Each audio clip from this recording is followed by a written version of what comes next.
नमस्कार, मैं शालिनी स्वागत करती हूं आपका द न्यूज इंडिया लाइव पर। आइए नजर डालते हैं आज की बड़ी खबर पर।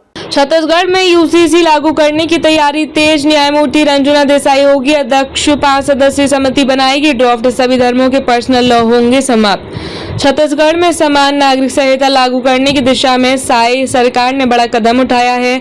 राज्य सरकार ने यूसीसी के अध्ययन, सुझाव और प्रारूप तैयार करने के लिए एक उच्च स्तरीय समिति का गठन किया है। सामान्य प्रशासन विभाग ने गुरुवार 25 जून को इसका आदेश जारी कर दिया। मुख्यमंत्री विष्णुदेव साय ने भी सोशल मीडिया प्लेटफॉर्म एक्स पर इसकी जानकारी साझा की। जारी आदेश के अनुसार समिति की अध्यक्षता सुप्रीम कोर्ट की पूर्व न्यायाधीश न्यायमूर्ति रंजना प्रकाश देसाई करेंगी।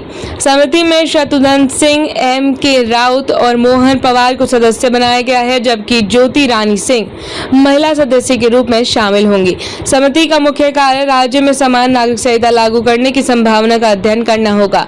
इसके तहत विवाह, तलाक, भरण पोषण, उत्तराधिकार, दत्तक ग्रहण और अन्य नागरिक मामलों से जुड़े मौजूदा कानूनों की समीक्षा की जाएगी। साथ ही सभी समुदायों और वर्गों के हितों को ध्यान में रखते हुए सुझाव तैयार किए जाएंगे। सरकार ने समिति को नागरिकों, सामाजिक संगठनों, विधि विशेषज्ञों और अन्य हितधारकों से सुझाव लेने की जिम्मेदारी भी सौंपी है। इसके अलावा उन राज्यों की व्यवस्थाओं का अध्ययन किया जाएगा जहां समान नागरिक संहिता लागू है या इस दिशा में पहल की गई है।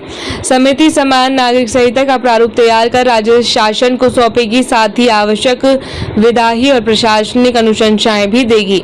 मुख्यमंत्री विष्णुदेव साय ने कहा कि सरकार व्यापक अध्ययन और सभी पक्षों से विचार विमर्श के बाद आगे की प्रक्रिया तय करेगी। राजनीतिक और प्रशासनिक हलकों में इस पहल को महत्वपूर्ण माना जा रहा है कि छत्तीसगढ़ उन राज्यों की श्रेणी में शामिल हो सकता है जहां यूसीसी लागू करने की दिशा में ठोस कदम उठाए जा रहे हैं।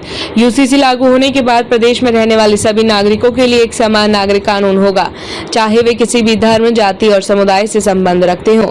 अभी प्रदेश में विभिन्न धर्मों के लोग शादी, तलाक, संपत्ति के उत्तराधिकारी, गोद लेने और रखरखाव जैसे व्यक्तिगत मामलों में अपने अपने धार्मिक अथवा पर्सनल लॉ को फॉलो करते हैं। यूसीसी लागू होने के बाद ये सभी कानून समाप्त हो जाएंगे। सरकार ने कहा इसका मुख्य उद्देश्य अलग अलग पर्सनल लॉ में महिलाओं के साथ होने वाले भेदभाव को समाप्त कर उन्हें पुरुषों के बराबर अधिकार दिलाना है। अब तक के लिए बस इतना ही। देखते रहिए द न्यूज इंडिया लाइव।